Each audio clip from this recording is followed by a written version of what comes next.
Դե ինչ, Ռուսաստան հավանող եւ սատարող ագենտներ, նախկին իշխանություններ, Կտրիշ Ներսիսյաններ եւ Տաշիր Սամոներ, տարբեր գործակալներ։ Ինչ կասեք այս ամենին։ Իհարկե դուք ոչինչ չունեք ասելու, որովհետեւ հենց ձեր ղեկավարի կողմից հաստատ ոչ մեկ կասկած չունենա, թե Սալավյովը այդքան դուխ կունենար կամ խոսքի իրավունք կունենար, որ իր կարծիքը կամ բանը ազատ խոսքը կելներ եւ կասեր, հա։ Այս ամենը մեսենջա հենց ուղիղ Պուտինի կողմից։ Ինչը որ եղավ Արցախի գլխին, ինչը որ եղավ Վրաստանի գլխին, երբ որ ուզեցան անկախանան, ինչը որ լինում է հիմա Ուկրաինայի գլխին։ Այսինքն Ռուսաստանը տեսնելով, որ չի կարողանում Հայաստանի իշխանությունը փոխել, չի կարողանում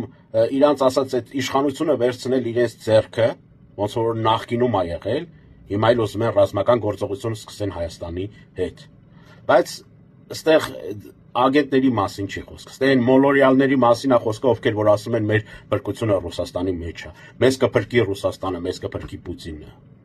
Առհատ թե Ռուսաստանը կամ Պուտինը ինչ որ բանով ձեզի կփրկի։ Պուտինին պետք է Հայաստանը լինի խեղճ, Իրանից կախված ամեն վարքյան, երբ որ պետք է լինի գլխին տա, ոնց որ տվեց 20 թվականին, երբ որ 18 թվականին Հայաստանը ուզեցավ հեղաշրջում արեց եւ ուզեցավ անկախանա։ Հեռու տեղ պետք չի գնալ։ Վրաստան, Ուկրաինա։ Մի հատ ինձ օրինակ երկիր կասեք, նախկին ԽՍՀՄ կամ Ռուսաստանի կողքը լինելով անկախացե եւ Ռուսաստանից ամբողջովին բաժանվել է եւ ոչ մի իր հետ Ռուսաստանի հետ խնդրեմ չի ունեցել։ Չկա այդպես երկիր։ Սա է Ռուսաստանը, սա է այսօրվա Ռուսաստանի իշխանությունը։ Իշխանությունը չէ, թագավորությունը, որովհետեւ Ռուսաստանում իշխանություն կամ, չգիտեմ, ղեկավարություն, այդպես հասկացողություն չկա։ Այնտեղ կա թագավորություն։ Ոնց որ Սևեռնի Կորեայում է Կիմ Չին Ինը, նույնը Ռուսաստանում է։ Ոնց որ Բելարուսում է, իհարկե, դա արդեն Ռուսաստանի թևի տակ գտնվող է, երկրները, չթվարկեմ այդ տարբեր նախկին ԽՍՀՄ երկրները։ Էլի եմ կրկնում, ուզեցավ Վրաստանը անկախանալ, պատերազմ արեց Ռուսաստանի հետ տարածքներ կորցնելով, ցավոք սրտի այսօր էլի ռուսները ըստ ինձ իշխում են Վրաստանում։ Ուկրաինան ուզեցավ անկախանալ, մինչ օրս պատերազմում են Ռուսաստանի հետ։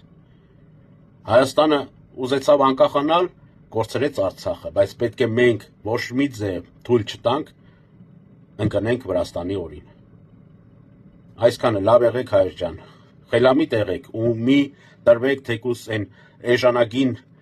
գովազներին կամ խոստումներին, գործը իրական այսօրվա իշխանության արած խոստում չի, այլ ապացույց է, որը որ այս տարիների ընթացքում բարեփոխումներով եւ դիվանագիտական հարաբերություններով իր հարևան երկրների հետ բարելավում է ամեն ինչ։